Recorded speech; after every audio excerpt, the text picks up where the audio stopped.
Greetings, beautiful beings. Welcome back once more to Shelter in the Storm with A Course in Miracles lesson 85. Tonight's text, we're moving on to chapter 6, the lessons of love. So first there's an intro and then we'll move on to starting on part 1 of chapter 6, which is the message of the crucifixion. Okay, so we'll start on that tonight. The relationship of anger to attack is obvious, but the relationship of anger to fear is not always so apparent. Anger always involves projection of separation, which must ultimately be accepted as one's own responsibility, rather than being blamed on others. Anger cannot occur unless you believe that you have been attacked, that your attack is justified in return, and that you are in no way responsible for it. Given these three wholly irrational premises, the equally irrational conclusion that a brother is worthy of attack rather than of love must follow. What can be expected from insane premises except an insane conclusion? The way to undo an insane conclusion is to consider the sanity of the premises on which it rests. You cannot be attacked. Attack has no justification, and you are responsible for what you believe. You have been asked to take me as your model for learning, since an extreme example is a particularly helpful learning device. Everyone teaches, and all the time. This is a responsibility you inevitably assume the moment you accept any premise at all. And no one can organize his life without some thought system. Once you have developed a thought system of any kind, you live by it and teach it. Your capacity for allegiance to a thought system may be misplaced, but it is still a form of faith and can be redirected. Part 1. The message of the crucifixion. For learning purposes, let us consider the crucifixion again. I did not dwell on it before because of the fearful connotations you may associate with it. The only emphasis laid upon it so far has been that it was not a form of punishment. Nothing, however, can be explained in negative terms only. There is a positive interpretation of the crucifixion that is wholly devoid of fear, and therefore wholly benign in what it teaches, if it is properly understood. The crucifixion is nothing more than an extreme example. Its value, like the value of any teaching device, lies solely in the kind of learning it facilitates. It can be, and has been, misunderstood. This is only because the fearful are apt to perceive fearfully. I have already told you that you can always call on me to share my decision and thus make it stronger. I have always told you that the crucifixion was the last useless journey the sonship need take, and that it represents release from fear to anyone who understands it.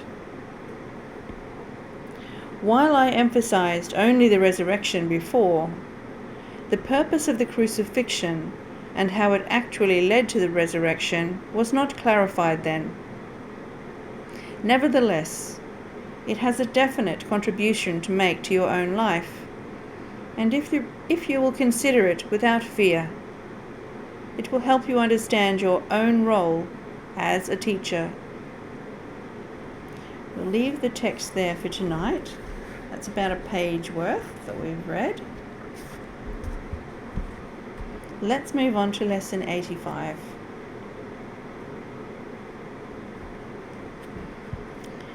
Today's review will cover these ideas. Number 69. My grievances hide the light of the world in me. My grievances show me what is not there, and hide from me what I would see. Recognizing this, what do I want my grievances for? They keep me in darkness and hide the light. Grievances and light cannot go together, but light and vision must be joined for me to see. To see, I must lay grievances aside. I want to see, and this will be the means by which I will succeed. Specific applications for this idea might be made in these forms.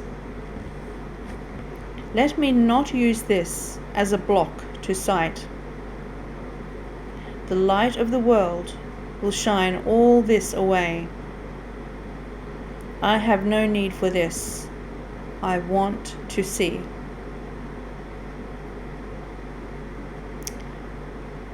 Number 70. My salvation comes from me. Today I will recognize where my salvation is. It is in me, because its source is there. It has not left its source, and so it cannot have left my mind. I will not look for it outside myself. It is not found outside and then brought in. But from within me it will teach beyond, and everything I see will but reflect the light that shines in me and in itself. These forms of the idea are suitable for more specific applications. Let this not tempt me to look away from me for my salvation.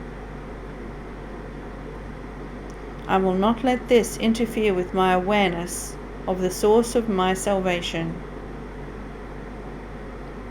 This has no power to remove salvation from me. So those are our review lessons for lesson 85. Lesson number 69, my grievances hide the light of the world in me, and lesson 70, my salvation comes from me.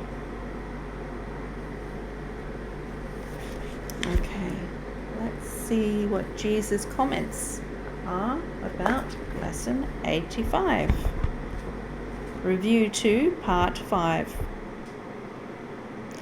You are blessed beings, indeed. I am that one you know as Jesus.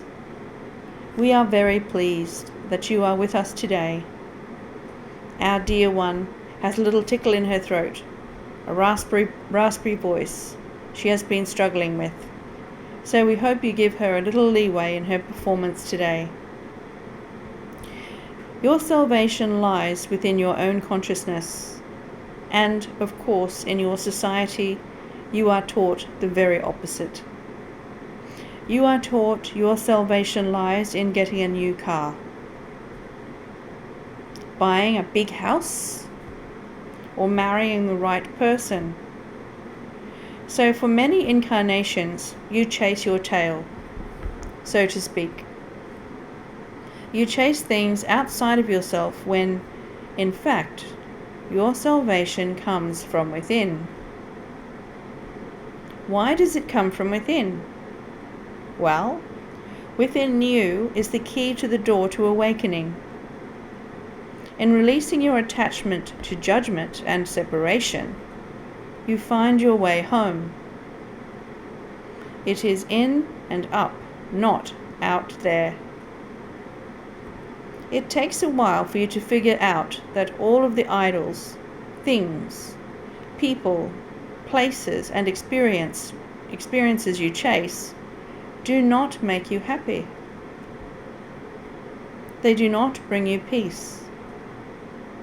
Once you do this for a few decades, you have what you call a midlife crisis, where you decide that everything you do is wrong. It does not make you happy, and you try something completely new. Move to Mexico, buy a sports car, ditch your spouse, marry a younger person, have a facelift. Whatever it is you decide is going to be the outside thing you did not yet find. Whatever it is you decide is going to be the outside thing you did not yet find. Unfortunately, for most people in their midlife crises, they do not find it there either. There is a strange energy afoot on your planet right now. A galactic speed up, we will call it, where you are more likely to get the answer you seek. You are more likely because it is the end of a spiritual season. Everything in the non-physical, all of us teachers, guides, and masters, work with you to give you every single ounce of our guidance, help, and direction, so you learn to look inside. Once you go inside with assistance, you find out where you trip yourself up. It is only you that causes your suffering and imprisonment, dear ones. It is your beliefs about reality. It is your lack of love for yourself. It is your judgments. It is your fears. All of these are your own miscreations. This seems like a big job, to turn within and go deep into the mind. A Course in Miracles is designed to assist you in this journey. You do not go into the basement of your consciousness alone. I go with you. Christ consciousness guides you. With that guide, you gently get led through those outer rings of fear toward the light that lies in all of you. I am that one you know as Jesus. Keep up your lessons, be diligent and relaxed. We will see you tomorrow. Namaste, dearest ones. Much love.